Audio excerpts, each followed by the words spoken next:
Assalamu alaikum, this is Abdur Rahman Arif, your family business advisor and operation excellence consultant from my channel Abdur Rahman Arif Official, जो कि हमेशा से business problems के ऊपर बात करता है और एक सीरीज़ जो हम कंटिन्यू कर रहे हैं जिसमें हम एसेट एफिशिएंसी पे बात कर रहे हैं। That's a very very critical driver for the share holder value.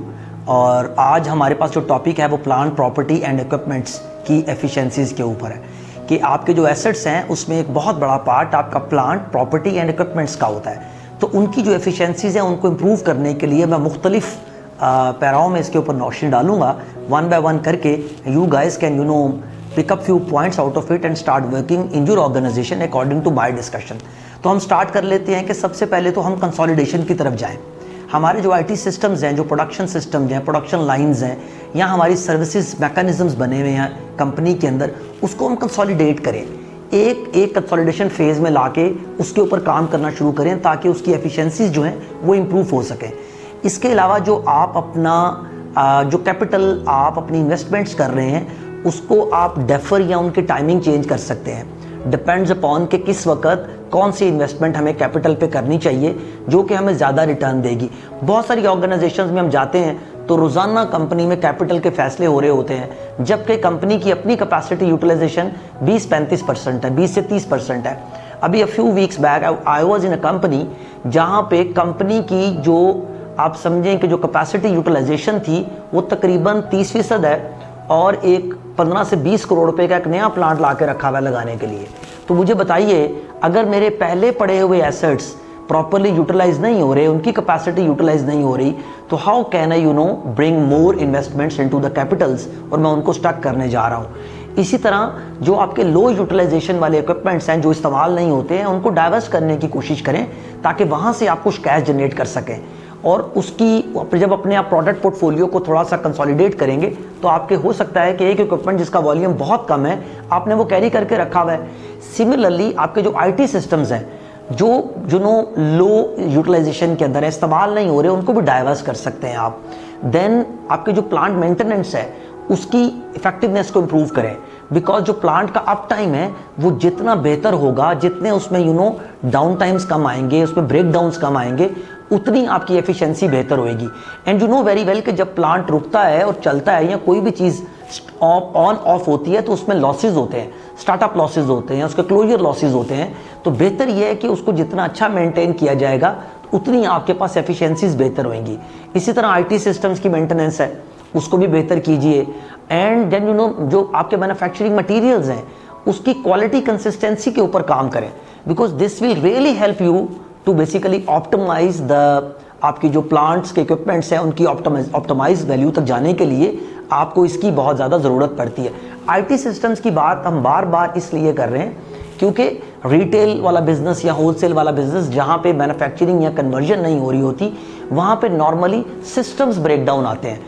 आपकी पॉइंट ऑफ सेल चलना बंद हो गया, आपकी चीज़ें मेंटेन नहीं थी, आपकी सेल रुक गई, क्योंकि वहाँ पे इन्वेंट्री तो मौजूद होती है बट आपके सिस्टम्स अगर ठीक ना चल रहे हों तो you are disturbing your sales. आपकी इन्वेंट्री गलत हो सकती है, बहुत सारी चीज़ें उसमें डैमेज हो सकती हैं। एंड प्रोडक्शन इक्विपमेंट की जो टीम्स हैं जो उनकी टीम्स हैं उनके ऊपर भी काम करें, उनको थोड़ा सा वेल मैनेज करें कि वो जो स्टार्टअप्स के स्टेप्स हैं या क्लोजर के स्टेप्स हैं, इवन चेंज ओवर के स्टेप्स हैं, उनको जितना स्टैंडर्डाइज वे में आप बेहतर कर सकते हैं उतनी ही आपकी प्लांट की जो एफिशिएंसीज हैं और इक्विपमेंट की एफिशिएंसीज हैं वो बेहतर होंगी।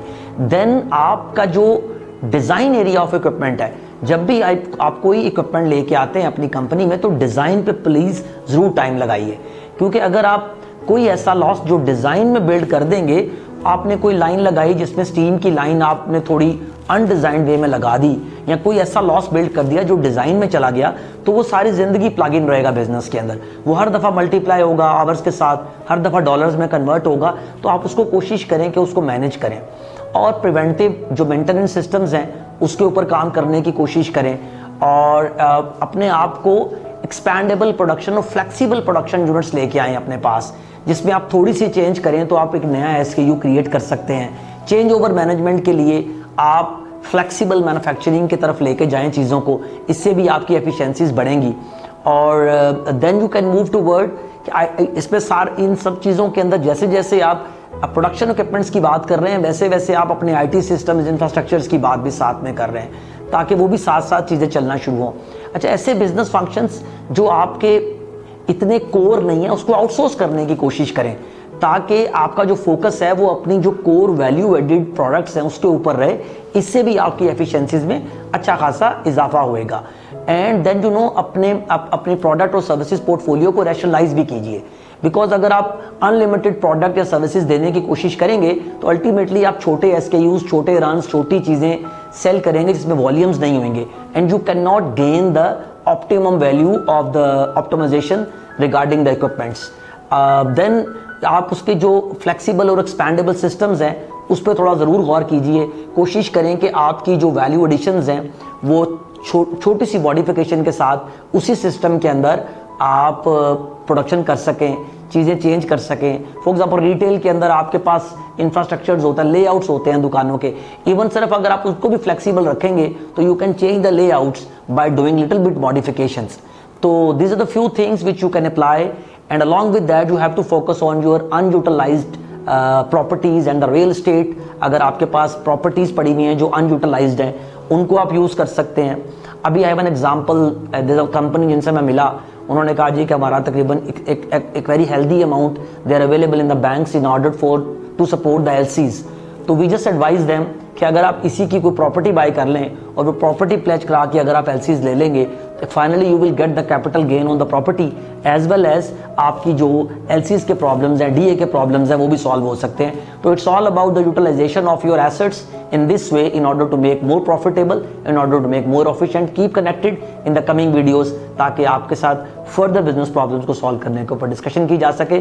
Thank you very much.